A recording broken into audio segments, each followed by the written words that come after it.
क्या आपके पास भी स्किल और नॉलेज है? क्या आप उसे दूसरों के साथ बांटना चाहते हैं? ये समझ में नहीं आ रहा है कैसे शुरुआत करें। Hello guys, this is Nitin this side and we are back with a happy talk again. आज हम बात करेंगे ऑनलाइन कोर्सेज की, उन्हें पढ़ने की नहीं बल्कि दूसरों को सिखाने के लिए ऑनलाइन कोर्स बनाने की और उससे पैसे कमाने की। टॉपिक कैसे सेलेक्ट करना है, शुरू करने से पहले कौन सी जरूरी बातों का ख्याल रखना है, लर्निंग आउटकम क्या होते हैं, कोर्स का स्ट्रक्चर कैसे बनाते हैं, फिल्मिंग, रिकॉर्डिंग और एडिटिंग, अपने कोर्स की प्राइस कैसे तय करते हैं, उसको लॉन्च करके मार्केटिंग कैसे करते हैं, और सबसे जरूरी बात, कंपटीशन और कॉम्पिटिटर्स को कैसे बीट करना है। गए वो दिन जब दो जनों की बातों पर विश्वास करके कोई स्टूडेंट या कोई भी सीखने वाला आपको फीस दे देता था। इंटरनेट का जमाना है, अभी आपको प्रूव करना पड़ता है आपकी नॉलेज और स्किल को, और प्रूव करने का सबसे आसान और अच्छा तरीका है एक ऑनलाइन कोर्स।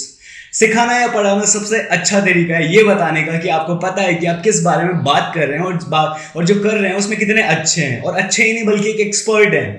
आपकी नॉलेज और स्किल को एक क्रिटिकल जो है एक ग्लोबल मार्केट प्लेस में रखने का और एक बड़ा इंपैक्ट करने का और अर्न करने का यानी पैसे कमाने का सबसे तेज और अच्छा तरीका है उस नॉलेज को अपने दिमाग से एक डिजिटल फॉर्मेट में डाउनलोड करके एक कमाकर देने वाला डिजिटल कोर्स बनाना। तो आइए बात करते हैं उन 10 मेजर स्टेप्स की जिससे आप एक पावरफुल और सेलिंग कोर्स बना पाएंगे, जिससे आप ये समझ पाएंगे कि आपके ऑनलाइन कोर्स बनाने का सफर को एक अच्छी शुरुआत कैसे मिलेगी, और शुरुआत मिलने के बाद ये सफर कैसा दिखेगा और कैसे इसे एक बहुत अच्छा और सक्सेसफुल बनाया जा सकता है। So let's get started. सबसे पहले बात करते हैं एक परफेक्ट कोर्स बनाने का टॉपिक, यानी कि फर्स्ट स्टेप एक आइडिया। एक ऐसा टॉपिक होना चाहिए जो आपको पसंद हो, आपको उस चीज के लिए, आप उस चीज के लिए पैशनेट हो। ये मत सोचिए कि आपको किसी यूनिवर्सिटी को पढ़ाना है। उन स्किल्स, टैलेंट्स और लाइफ एक्सपीरियंसेस के बारे में सोचिए जिनको आपने मन से महसूस किया हो और जिया हो। जैसे कि वो कुछ भी हो सकता है, अपनी फेवरेट डिश बनाना, इंटीरियर डिजाइनिंग करना, किताबें लिखना, किसी के खो जाने पर उससे आगे बढ़ पाना, कोई सब्जेक्ट पढ़ाना, और भी बहुत कुछ। अब दूसरे स्टेप की बात कर लेते हैं। अब ये पक्का करें कि आपके कोर्स या आइडिया की मार्केट में डिमांड हो। मार्केट में डिमांड होनी चाहिए ना। अब वो लोग हाथ खड़ा करिए जो एक ऐसा कोर्स बनाना चाहते हैं जो महीनों लगाकर बनाएंगे और जिसे कोई भी खरीदना नहीं चाहता हो। कोई भी नहीं है ना। अब आपके कोर्स आइडिया के कॉम्पिटिटर्स भी बहुत होंगे जो बहुत पहले ऐसा कर रहे होंगे, तो अब डरना नहीं है। ज्यादा कॉम्पिटिटर्स मतलब ज्यादा डिमांड। बस आपको 3 बातों का ख्याल रखना है। क्या लोग इस टॉपिक के बारे में बात कर रहे हैं, क्या लोग इस टॉपिक के बारे में सवाल पूछ रहे हैं, क्या इसके कॉम्पिटिटर में ऐसा कोई गैप है जिससे आप आइडिया के साथ फिट हो सकें और उस गैप को भर सकें। अब तीसरे स्टेप की बात कर लेते हैं, यानी कि लर्निंग आउटकम्स। लर्निंग आउटकम्स ऐसे बनाएं जिससे सामने वाला कोर्स करने पर मजबूर हो जाए। मतलब कोर्स करने वाले को क्या मिलेगा उसे कहते हैं लर्निंग आउटकम। क्या आप अपना पैसा ऐसे किसी चीज पर खर्च करना चाहेंगे जो आपको समझ ही नहीं आ रही हो, ना आपको ये पता हो कि आपके कितने और कैसे काम आएगी? नहीं ना। सिर्फ इसलिए क्योंकि आपको लगता है कि ये कोर्स फायदेमंद होगा, इसका मतलब ये तो नहीं ना कि बाकी सब स्टूडेंट्स को भी ऐसा लगे। लर्निंग आउटकम से लर्नर या स्टूडेंट ये समझ पाता है कि कोर्स के खत्म होने के बाद उसे क्या सीख चुका होगा, वह क्या कर सकेगा। क्लियर लर्निंग आउटकम्स होंगे तो आपको कंपटीशन को बीट कर पाएंगे और रिफंड रिक्वेस्ट भी ना के बराबर हो जाएंगी। अब बात करते हैं चौथे स्टेप की, यानी कि कोर्स का कंटेंट। कोर्स का कंटेंट सेलेक्ट करके इकट्ठा करना है। अब यहां पर बहुत से लोगों का आलस आ जाता है क्योंकि इतनी इंफॉर्मेशन, इतना डेटा पड़ा हुआ है बुक्स में, पेन ड्राइव में, हार्ड ड्राइव में, नोटपैड में, टैबलेट में, नोटबुक में। यहां सिर्फ सेलेक्ट ही नहीं करना है, उससे भी बड़ा चैलेंज ये है कि कौन सी इंफॉर्मेशन को छोड़ना है, क्योंकि जरूरी तो सब कुछ लगता है ना। और ये सबसे जरूरी बात, ये जरूर ध्यान रखिएगा कि आपकी लर्निंग का जो भी लर्निंग आउटकम है, उसके लिए जो भी लर्निंग आउटकम आपके कोर्स में है उससे रिलेटेबल कंटेंट आपके कोर्स में हो, और वो जरूर इंक्लूड करें ताकि आपकी ऑडियंस को सवालों के जवाब मिले और आपके कॉम्पिटिटर्स ने जो गैप छोड़ रखा है उससे आप भर सकें। अब बात करते हैं 5वें स्टेप की, यानी कि आपका कोर्स का जो है स्ट्रक्चर। अब कोर्स का स्ट्रक्चर और प्लान बनाए, मतलब लेसन बनाए। ये वह स्टेज है जहां आपको कंटेंट को उनकी इंफॉर्मेशन, आइडिया और थीम के हिसाब से अलग अलग ग्रुप में रखना है। जैसे एक थीम या टॉपिक से रिलेटेड सारी चीजें एक तरफ, दूसरी तरफ दूसरे टॉपिक की ऐसे लेसन या फोल्डर्स बना लीजिए। अब इन लेसन्स या फोल्डर्स को आपको ऐसे ऑर्डर में जमाना है जिससे ऑडियंस को बेसिक से एडवांस तक जा रहे हो ऐसा महसूस हो, एक फ्लो मेंटेन हो, हाई लेवल, लोअर लेवल से हायर लेवल तक जाने का, और सीखने वाले के लिए इजी हो और वो प्रभावशाली यानी कि इफेक्टिव भी हो। अब बात कर लेते हैं छठे स्टेप की, इन लेसन को सिखाने और समझाने का एक इफेक्टिव और आसान तरीका ढूंढे। अब आपको ये समझना पड़ेगा कि ऑडियंस किस लेसन को, किस टॉपिक को किस तरीके से समझेगी, कौन सा ऐसा तरीका हो सकता है जिससे कि ऑडियंस इस लेसन के साथ सबसे ज्यादा जुड़ पाएगी।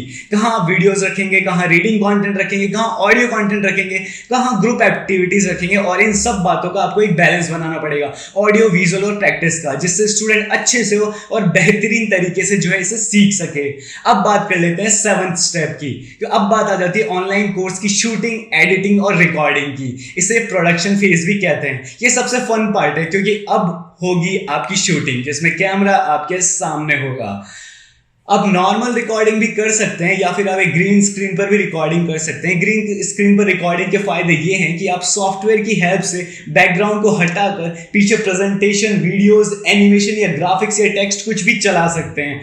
और मैं ये अब आपको बता दूं कि I am bachelors in animation and VFX, और हाँ, ये सब ऑडियो वीडियो और फोटोग्राफी का जो काम है, ये इसमें मैं I am kind of expert, और वो इसमें अगर आपको हेल्प चाहिए तो मैं बिल्कुल हेल्प भी कर सकता हूँ, और वो भी विदाउट एनी कॉस्ट। सच्ची आप मुझे मैसेज कर सकते हैं। अब बात कर लेते हैं 8वीं स्टेप की, यानी कि आपकी ऑनलाइन स्कूल का सेटअप। अब यहाँ पर ध्यान देने वाली बात यह है कि आपके ऑनलाइन कोर्स बेचने के जो तरीके हैं वो कैसे हैं और क्या हैं।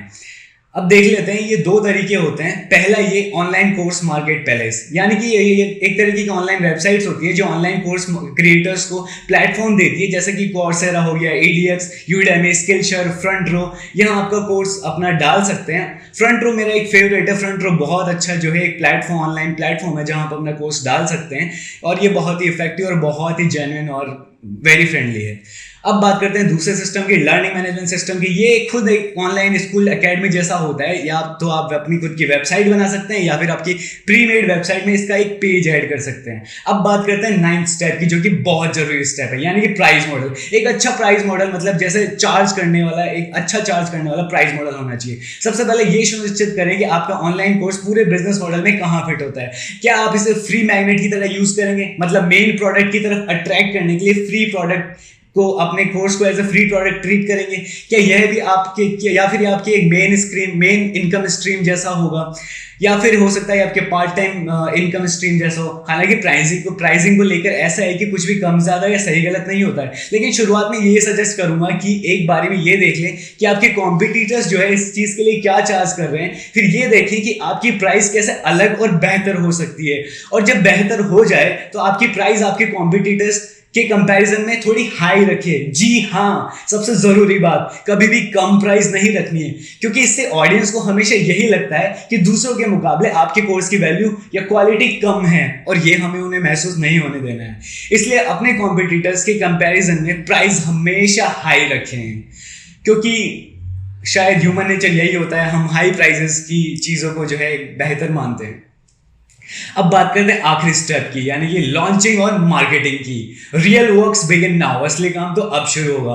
बहुत सारे कोर्स क्रिएटर्स यहाँ एक गलती कर जाते हैं, उन्हें यह लगने लगता है कि कोर्स तो बन गया, मतलब इनकम सोर्स बन गया। नहीं, आपको यह कोर्स लॉन्च करके प्रमोट भी करना पड़ेगा ताकि स्टूडेंट्स एनरोल कर सकें। क्या आप अर्ली बर्ड डिस्काउंट देना चाहेंगे?